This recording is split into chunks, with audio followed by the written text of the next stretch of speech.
बिस्मिल्लाहिर्रहमानिर्रहीम। अस्सलाम वालेकुम नाज़रीन। जैसे जैसे नवंबर का महीना करीब आता जा रहा है,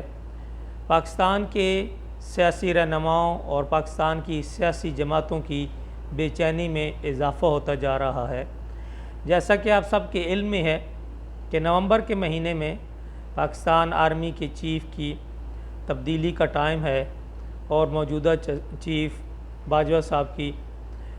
दूसरी टर्म भी पूरी हो रही है। इस वक्त ये एक बहुत अहम मौजू है कि आया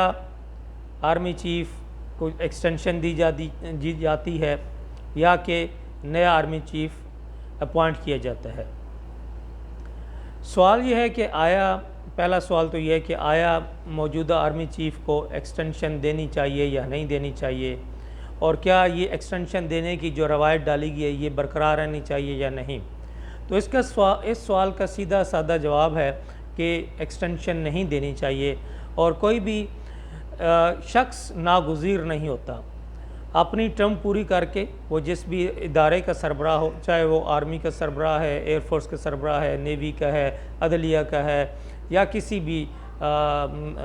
इदारे का है, नैब का है, जो भी इदारा है पाकिस्तान का, जिस शख्स की भी टर्म पूरी हो जाए, उसकी ऑफिस में अपना टाइम पूरा हो जाए, तो उसके बाद उसको तब्दील करके नए अहल शख्स को जो वहाँ पे मेरिट पे पूरा उतरता है उसको लगाना चाहिए। तो यहाँ पे पहला जो सवाल है कि आया आर्मी चीफ़ को एक्सटेंशन मिलनी चाहिए या नहीं, तो इसका मेरे ख़्याल में या मेरी राय में जवाब नहीं है और नहीं मिलनी चाहिए। पहली एक्सटेंशन भी नहीं होनी चाहिए थी। जो आइन में तब्दीली की गई थी, जो कानून में तब्दीली की गई थी, वो भी नहीं होनी चाहिए थी। एक ही सिर्फ टर्म मिलनी चाहिए आर्मी चीफ़ को, और खुदा न खास्ता अगर कोई जंगी हालात हों और मुल्क में कहीं किसी मुल्क के साथ उसकी जंग चल रही हो, या ऐसे क्या कहते हैं कि सरकमस्टेंसेस हों, उस सूरत हाल में हम कह सकते हैं कि किसी आर्मी चीफ़ को वक्ती तौर पर 2-4 माह की एक्सटेंशन अगर दे दी जाए तो वो है। लेकिन पूरी की पूरी टर्म सिर्फ सियासी बुनियादों पर, क्योंकि आर्मी चीफ़ जो जनरल जावेद बाजवा हैं, उनकी जो एक्सटेंशन हुई थी वो उसके पीछे पॉलिटिकल बैकग्राउंड थी और उसके पॉलिटिकल मोटिव्स थे, इसीलिए वो एक्सटेंशन दी गई थी। और उनको इमरान खान ने आइन में भी तब्दीली की और फिर उनको पूरी टर्म भी दी। और उसके बाद आपको पता है कि इस वक्त जो है इमरान खान के और जनरल बाजवा या इस्टेब्लिशमेंट के जो ताल्लुकात हैं वो ख़राब हो चुके हैं। अब वो समझते हैं कि ये गलत फ़ैसला था। बुनियादी तौर पर ये फ़ैसला पहले भी गलत था और अब भी गलत होगा अगर उन्हें एक्सटेंशन दी जाती है। उसके बाद अगला सवाल है कि अगर इन्हें एक्सटेंशन नहीं दी जाती और ना देनी चाहिए तो फिर अगला आर्मी चीफ़ कौन हो। तो मेरे ख़्याल में जो मेरा नज़रिया या जो मेरी सोच है, जो सीनियर मोस्ट जर्नल है उनको आर्मी चीफ़ बनना चाहिए। इसमें कोई ये नहीं देखना चाहिए कि कौन हमारा जो पॉलिटिकली सबसे जो बड़ा पाकिस्तान का प्रॉब्लम आता है कि यहाँ पे नवाज शरीफ ने आर्मी चीफ़ लगाए 3-4, हर दफ़ा नवाज शरीफ ने ये कोशिश की कि मेरा जो है ना वो वफ़ादार कोई आर्मी, आपका वफ़ादार हमें नहीं चाहिए, हमें पाकिस्तान का वफ़ादार चाहिए। और हम ये जानते हैं कि पाकिस्तान के तमाम जर्नल वफ़ादार हैं और वो वफ़ादार हैं तो इस लेवल तक पहुँचे हैं। हमें पाकिस्तान का वफ़ादार आर्मी चीफ़ चाहिए, हमें किसी शख्स का नहीं, और किसी भी ऐसे शख्स की तलाश नहीं करनी चाहिए कि जी हमारा कि किसका कौन सा ख़ानदान है, वो किस ख़ानदान से है, उसका बैकग्राउंड क्या है, ताकि और ख़ास तौर पे नवाज शरीफ की ये एक बुरी आदत है या बुरी नेचर है कि वो एक कमज़ोर शख्स अपने ख़्याल में अपनी सोच के मुताबिक वो एक कमज़ोर शख्स को आगे लाना चाहता है, ताकि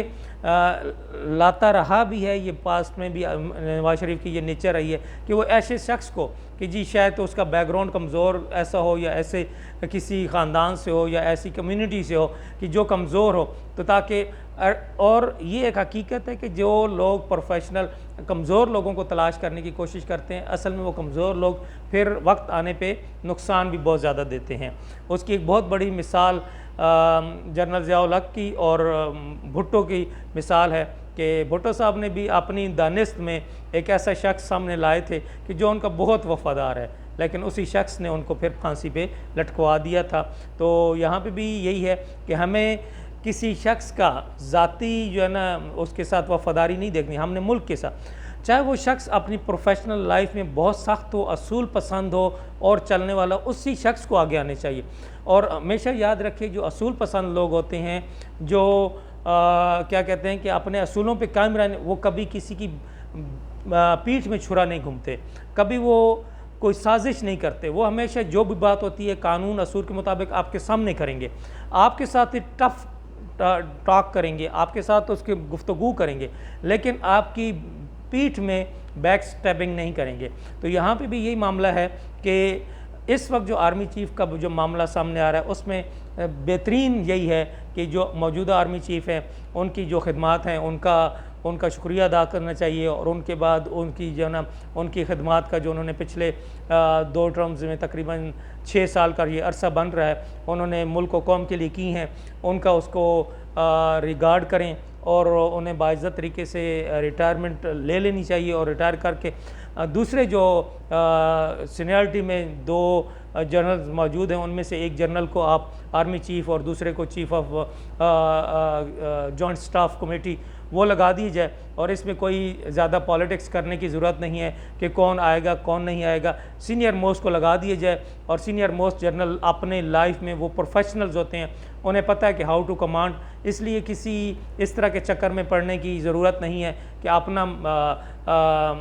लायल ढूंढने की कोशिश। तो लायल ढूंढने वाली जो पाकिस्तान की हिस्ट्री में है कि जिन्होंने भी लायल आर्मी चीफ अपने लायल ढूंढने की कोशिश की है उन्होंने हमेशा फिर मुंह की खाई है। तो अभी भी यही मशवरा है हमारा तो कि मौजूदा आर्मी चीफ़ की टर्म पूरी हो रही है, और ये भी इनएविटेबल नहीं है, ना मुल्क के लिए इनएविटेबल है ना आर्मी के लिए इनएविटेबल है। नेक्स्ट जो आर्मी चीफ़ है, जो नेक्स्ट सीनियर मोस्ट जनरल हैं, उनको आर्मी चीफ़ बनाया जाए, उन्हें अपना जो रोल है एज आर्मी चीफ़ 3 साल के लिए अदा करें, और इस मुल्क के लिए, इस कौम के लिए, आर्मी के लिए वो अपना किरदार अदा करेंगे। उसके बाद नए आ जाए, तो ये एक सिलसिला है जिसको चलते रहना चाहिए। जब ये सिलसिला चलता रहेगा, चेंज ऑफ कमांड होती रहेगी, नए लोग आते रहेंगे, नए ख्यालात आते रहेंगे, और ये एक इर्तका होती है हर जगह पे। जहाँ पे भी तब्दीली जो होती है वो तब्दीली का अमर रुक जाता है जब लीडरशिप चेंज नहीं होती। तो इससे क्या होता है कि नए नज़रियात, नए ख्यालात, नए आइडियाज़ और नई सोच आगे नहीं आती। एक ही सोच पे लोग चलने वाले आ जाते हैं और वो ये समझ रहे होते हैं कि बस हम ही जो कर रहे हैं वही, हालांकि ऐसा नहीं होता। उनसे शायद बेहतर सोचने वाले, ज़्यादा अच्छे मंसूबे या किसी और एंगल से सोचने वाले लोग पीछे बैठे होते हैं और वो शायद ज़्यादा बेहतर तरीके से मुल्क और कौम के लिए खिदमात सारे अंजाम दे सकते हैं। तो इसलिए तब्दीली का जो अमल है वो बहुत ज़रूरी है और ये तब्दीली का अमल जारी रहना चाहिए। ये तब्दीली के अमल सियासी जमातों के अंदर भी ऐसी जारी रहना चाहिए जैसे कि आप ये सियासी जमातें जो हैं, जैसे भुट्टो की जमात है जिसमें आसिफ जरदारी, बिलावल भुट्टो ये ख़ानदान चला आ रहा है, इसी तरह से नवाज शरीफ की जमात है जिसमें नवाज शरीफ, तो इन जमातों के अंदर भी सोच मुंजमद है। यहाँ पे भी कोई तरक्की पसंद या आगे कोई नई सोच नहीं, कोई नया आइडिया, कोई नया नज़रिया सामने नहीं, कोई नया विजन सामने नहीं आ, क्योंकि एक ही शख्स, एक ही ख़ानदान एक जमात पे मुसल्लत होता है तो वो जमात जामिद हो जाती है, उसकी सोच, उसके नज़रियात जामिद हो जाते हैं और उसका नज़रिया, उसकी सोच यही रह जाती है कि हमने इस मुल्क पे कैसे इक़्तिदार पे कब्ज़ा बरकरार रखना है, हमने कैसे इक़्तिदार में ही रहना है, और उसके लिए फिर वो तमाम किस्म का कंप्रोमाइज़ करते हैं, मुल्क की सलामती को भी दाव पे लगाते हैं, मुल्क का जो मुफादात होते हैं उनको भी दाव पे लगाते हैं, और उसके लिए फिर वो इक़्तिदार हासिल करने के लिए, इसलिए जमातों के अंदर भी, सियासी जमातों के अंदर भी हर 5 साल के बाद लीडर तब्दील होना चाहिए। इसी तरह से जो भी तमाम हुकूमती इदारे हैं, इस मुल्क के इदारे हैं, उनके सरबराहों को भी अपनी जो आइनी या कानूनी जो टाइम होता है जब वो पूरा कर लें तो उनको तब्दील कर देना चाहिए। कोई शख्स इनएविटेबल नहीं है, कोई नागुज़ीर नहीं है, नागुज़ीर